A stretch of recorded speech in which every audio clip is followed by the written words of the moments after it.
On this week's episode, we look at expectations versus reality as I look back fondly on my lovely trip to Disneyland California a couple of years ago versus what I'm expecting to be happening in the parks now. That's all coming up on this week's episode, so let's go.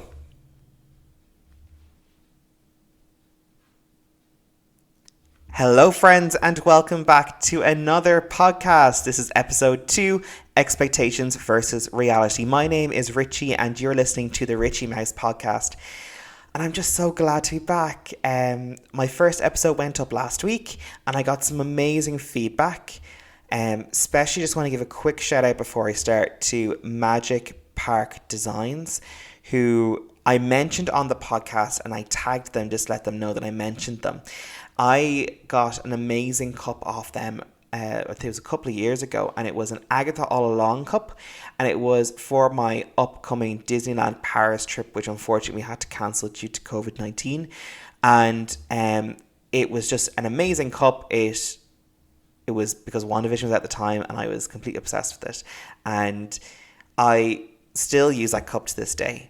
But the message that I got back from Magic Park Designs in relation to the podcast episode was so nice, and it was great to get some feedback and to know that someone was listening to it and they actually enjoyed it. So I just want to give a quick shout out to them. You can find them again on Instagram at Magic Park Designs, and I also ordered 2 new cups for our upcoming California trip off them because I was on their Etsy, which you can find on Etsy as well, and I was just so impressed with the quality of the product that I wanted to buy 2 more. So I got Connor one, it is a Hellfire Club from Stranger Things, and I got myself a really cool Wanda one, because Wanda is my favorite superhero. Even with Doctor Strange's film coming out and all that kind of stuff, I'm still completely obsessed. So I got that to go with my Agatha mug as well. So I'm really excited to have that. Also, they mentioned that they would be interested maybe in coming onto the podcast to do an episode around Walt Disney World, which I would love to do. So if that's something that you're interested in, please let me know and I will organize that because that'll be really exciting. So thank you so much, Magic Park Designs. So as I was saying, I was really excited to release the episode and very nervous, and I just got some lovely feedback and I felt so fulfilled creatively. I love creating and helping people. So when those 2 things came together along with Disney, it just seemed like a good idea, and I'm just really glad that it worked out really well. And I've created a second episode for you to listen to now. So if you don't know who I am a Disney blogger. I go by Richie or Richard, so whatever is easiest for you. And I create content. I usually create content for families with children with intellectual disabilities about rides, certain things to do with Disneyland Park. But these episodes is going to be about more in relation to this series. It's going to be more about the Disneyland California parks, because this is where I'm going in a couple of weeks, and I've done a lot of research and a lot of planning. I've made loads of mistakes. My partner Connor has made some mistakes as well, so we're hoping that we can give this feedback to you so that you don't make the same mistakes that we did, and you can have an amazing holiday. So I thought maybe to start I might give you a bit of an explanation of what's going to be happening in today's episode. So I went to Disneyland Parks a couple of years ago to California, and I absolutely loved my time there. So I'm going to talk a bit about that first, and then I'm going to be looking at what I expect has changed at the Disneyland Parks. A lot of things have been happening in the parks.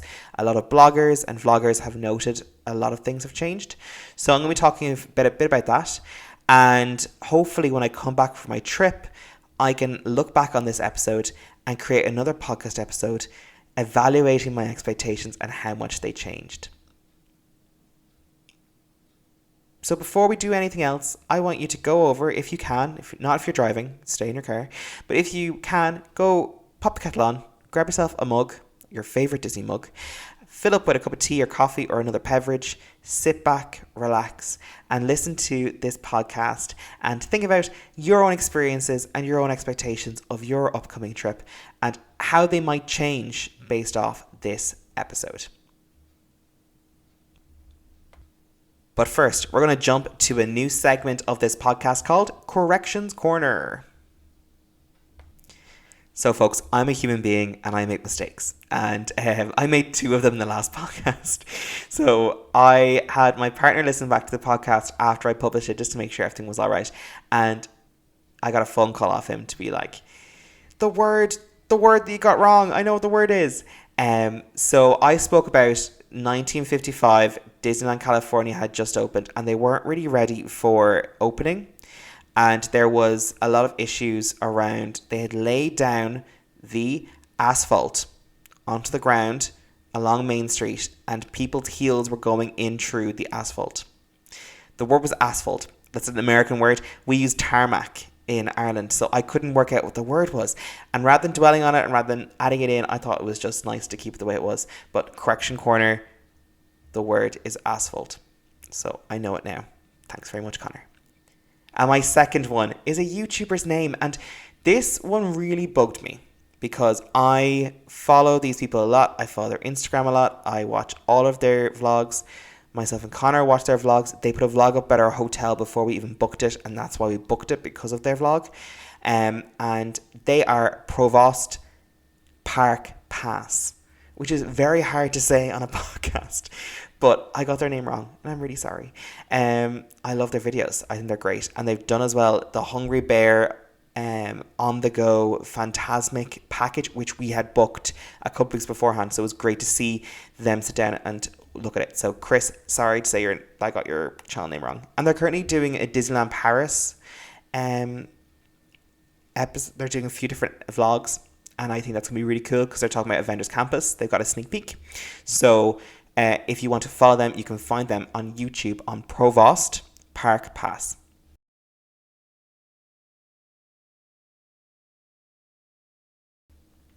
So we've done Questions Corner. We're going to jump over now to the disclaimers, which is the best part of the podcast. So number one, I am not affiliated in any way with Walt Disney Company. I've created this podcast on my own accord, and it's an unofficial Disney podcast. Number two, any companies that are mentioned within this podcast, I am not affiliated with unless I say so. I'm just giving you what I feel works best for me and for Connor. You can use different companies if you want to. That's completely up to you. But if I was sponsored or I was affiliated with this company, I would let you know. And then number three, I am only one person and I plan my holidays in a very specific way. That doesn't mean that your way is wrong in any way, shape, or form. So if you like planning your holidays in a certain way, that is totally fine. Feel free to do it that way. I just choose to do it this way. It's the best way for me. So that's all my disclaimers, I think. Yeah, that's everything. Okay, let's jump into the podcast.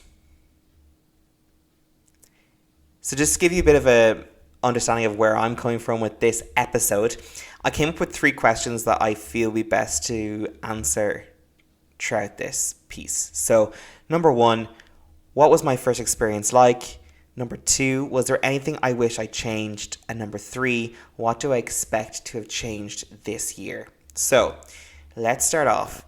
I went to Disneyland California a number of years ago. It was 2017 and 2018. I was in my final year of college. I just finished and I was working in a camp in America, and I was with a group of friends and we said on our couple of days off, let's go to Disneyland. I'd been to the Paris parks before, but I'd never been to an American park. So for those 2 years I went, and I actually went on my first year with someone who was involved in the Walt Disney Company. So they were able to give us a really good tour of the actual parks themselves. We visited both parks in one day. We did a park hopper, and it was Disneyland California Park and Disney's California Adventure. So we did both parks, and I've got kind of a interesting look in because it's before the rebrand of Pixar Pier. So at the time it was Paradise Pier, and we were on California Screamin', it's just mad now to think that when I go back it's going to be something completely different. But I'm getting ahead of myself. This was our first experience, and what it was like, the best way I can describe it was it was super friendly. We walked in and just the cast members, so at Disney, as I said in the last episode, they're not called staff, they're called cast members.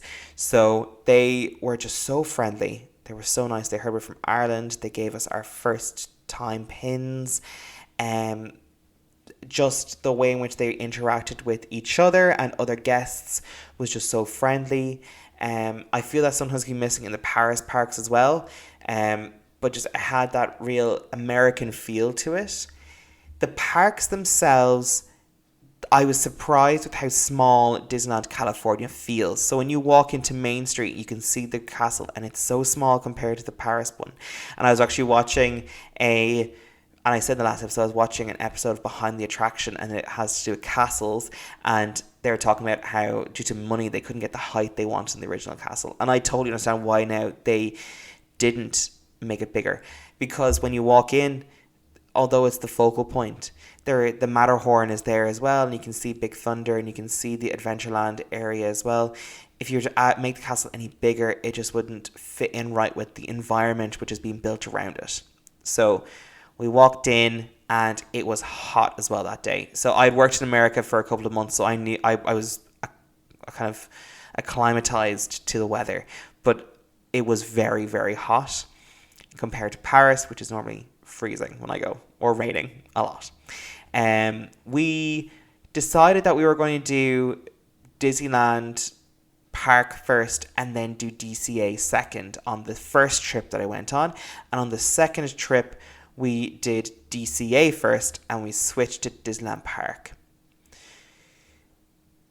The first experience of the attractions, so if I go around the attractions, the Enchanted Tiki Room I'd never done before. I was very confused walking in, and I was more confused walking out.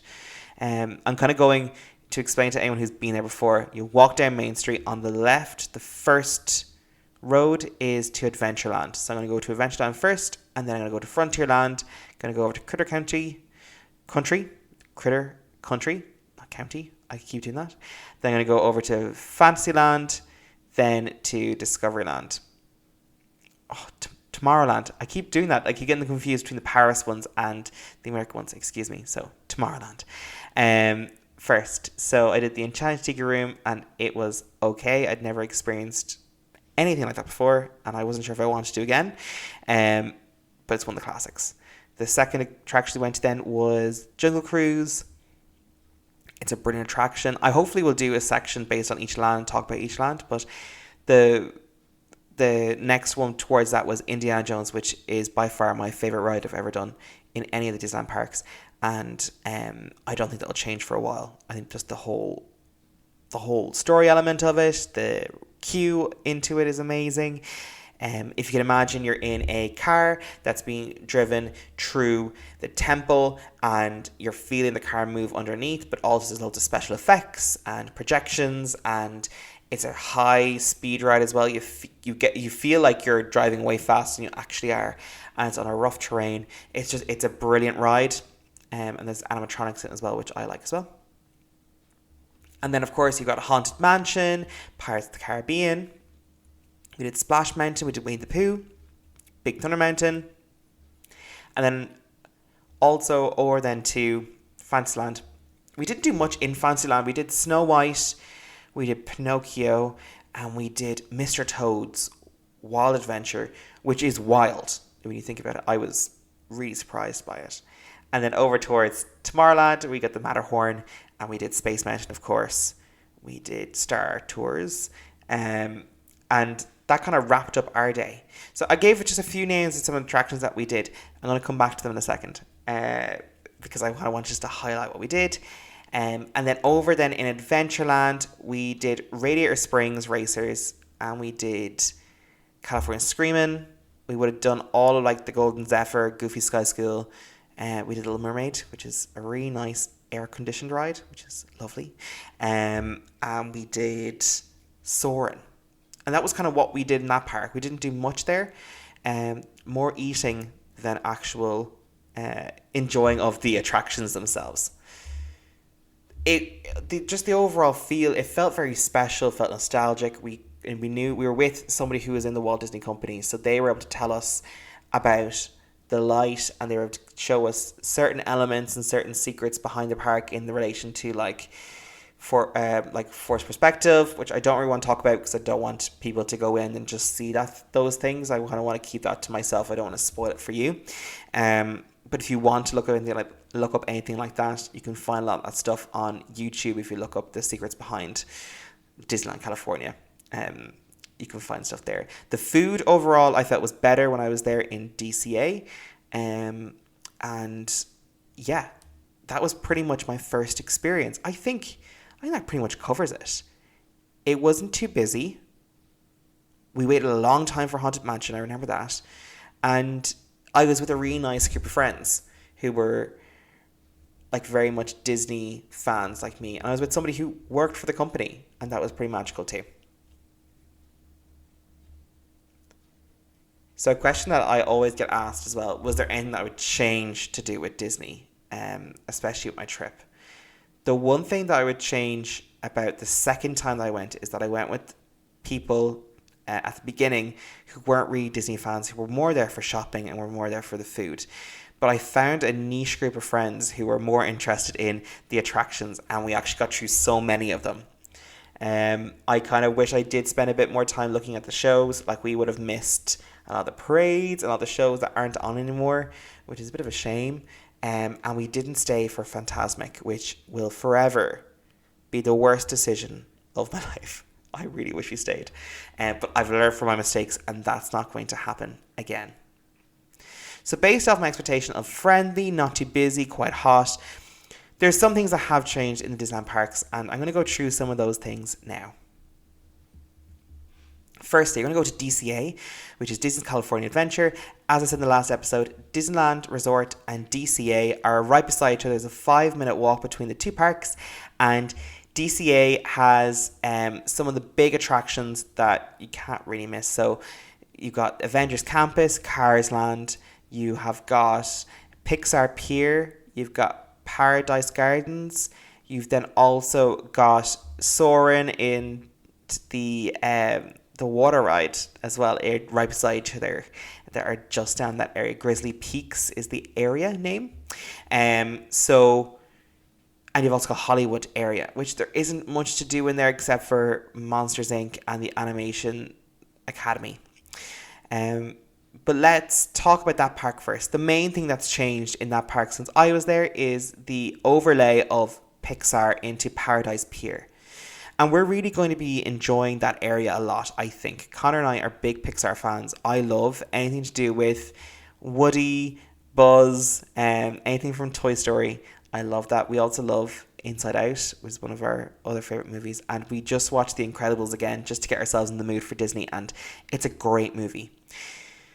The park itself, so some of the rides have been overlaid. So the California Screamer, when I was there, is now the Incredicoaster, which I'm really excited to see. Having looked at some videos, I'm really interested in how that overlay works. It's a great ride in itself. It's a it's a steel coaster disguised as a wooden coaster, and it's got a loop. I believe it's the only loop that's in the park, so that'll be really exciting to see that one. Also, Toy Story Mania, although it gets a massive queue, is a brilliant attraction as well. I'm looking forward to beating Connor, hopefully, in that game as well. You've also then got Cars Land, which has a lot more in it than when I was there. I believe Radiator Springs was one of the first things that we did. I think it's the only thing that we went on. I'd love to do the Rollickin' Roadsters, and I'd love to do the Junkyard Jamboree as well. I know they're smaller rides, but I feel like they'd be a lot of fun. Then over in the other park, you've got a completely new land, which I've never experienced before, which is Batuu. So I'm not the biggest Star Wars fan, but I've actually sat down and I've watched all the films over the last couple of weeks just to get myself prepared for this park. And we are really going to be enjoying this area a lot. We have somehow secured a morning reservation for Olga's Cantina, which I'm really excited to show Connor. Connor is a massive Star Wars buff, and I can't wait to ride the two rides there, Rise of Resistance and Millennium Falcon Smuggler's Run. One of the big things that we've noticed that's going to be completely different is Genie Plus. So we come from an era of fast passes where we would go up to a little kiosk and scan and get a time to come back and go into a shorter queue and be put onto the ride faster. That's now been taken away from the Disneyland parks completely, and there is a paid service. So we've already paid as part of our tickets, which we got with Attraction Tickets Direct. Again, not sponsored or affiliated with this company, just we work with them, or we bought tickets from them, not worked with them. We bought tickets from them, and they're just really helpful. They had a really clear system, and we knew exactly what we were getting. And it all linked up to the Disneyland app. So before you'd be able to go and get a fast pass, and you could have so many fast passes on at certain times, depending on when the next time for your fast pass was. That's all being taken away. And Disney Genie Plus is the new way of fast passes. I'm going to talk a bit about that now. So for this, you're going to have to bear with me a little bit because it can get a little bit complicated when you're trying to explain Disney Genie Plus. So in the past, we had fast passes where you scanned your ticket, your admittance ticket, and you would get a slip back and it would say return to this attraction between these two times, and on the bottom it would tell you when you could rebook in for a new fast pass. That's all been taken away, and now it's a paid service called Disney Genie Plus. A lot of podcasters will not recommend using Disney Genie Plus as they feel like, why are you paying for something that would have been free in the past and you can stand in your lines? And I totally understand that, but I'm looking at it from a different point of view of, I'm not recommending you do anything. You can buy it if you want to, you don't have to buy it if you don't want to. For myself and Connor, we've purchased it because we're going for 5 days and we want to get the most out of the parks as we can. But if you feel like you'd rather not spend the money on it and just wait in the standby line, that is completely up to you. But I'm going to talk about it because I feel like it's important when you're planning your trip to know exactly what you're doing. There's 2 services. So you've got the Disney Genie and the Disney Genie Plus. Disney Genie is a free service available to everyone. It is on the Disneyland app, and it gives recommendations based off your likes and interests about what to do throughout the day. It gives you times and when to go to certain places that they think will be less busy, and when the attractions will be less busy that you want to have completed by the end of your day. The other option is Disney Genie Plus, which is also on the Disneyland app, and as I said, it's a paid service. So you'll be able to click and decide when you want to go on a lightning lane. Some lightning lanes are free. So any ride that is not Rise of Resistance, Spider-Man's Web Slingers, and Radiator Springs Racers is free. However, if you want to go on those 3 rides, you have to pay a certain amount of money to get a lightning lane. That's additional on top of what you've already paid for with Disney Genie Plus. To be aware, those prices fluctuate based on how busy the ride is and how many people are buying fast passes, or lightning lanes as they're now called, which I keep getting confused on. And also what has been noted by other podcasters and by vloggers as well is the times the rides aren't as accurate as they used to be. And that's to encourage people to buy more Disney Genie Plus passes so they can get on the rides quicker. They seem to be as well taking out of the line a lot more lightning lane guests than regular standby guests. You only get 1 use of the attraction per day on the Disney Genie Plus. So if you want to go in the Haunted Mansion and you've already used up your lightning lane for the Haunted Mansion that day, unfortunately you'll have to wait in the standby queue. There's also Single Rider, which is another option for people who maybe don't want to be spending money on Disney Genie Plus. However, you cannot guarantee that you will be seated with your party. More than likely, you'll be placed in your own ride vehicle with another family to fill a space. And that's only on certain attractions like the Incredicoaster, Radiator Springs Racers, Splash Mountain, Matterhorn, Goofy Sky School, Grizzly River Rapids.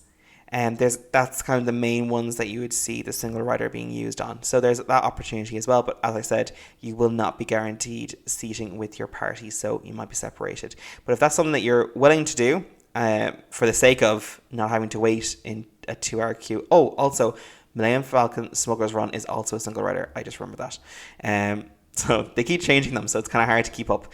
But as of the recording of this podcast, they are the ones that are available to you if you want to do single rider and avoid the long queues.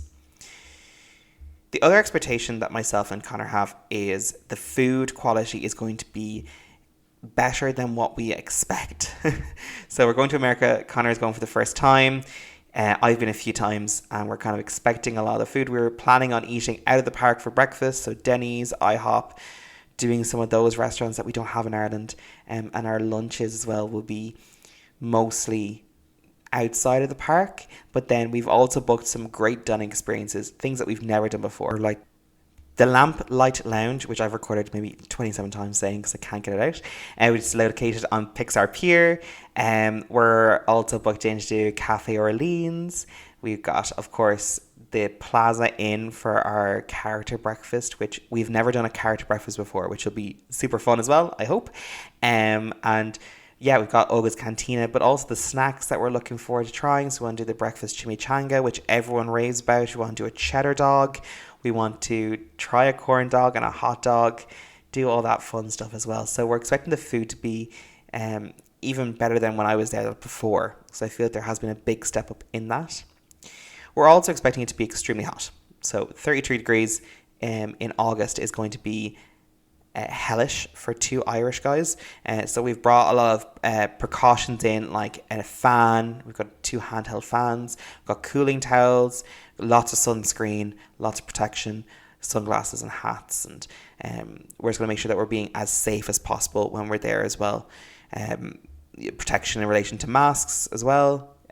That's the big change that is going to be different from when we were in California last to now.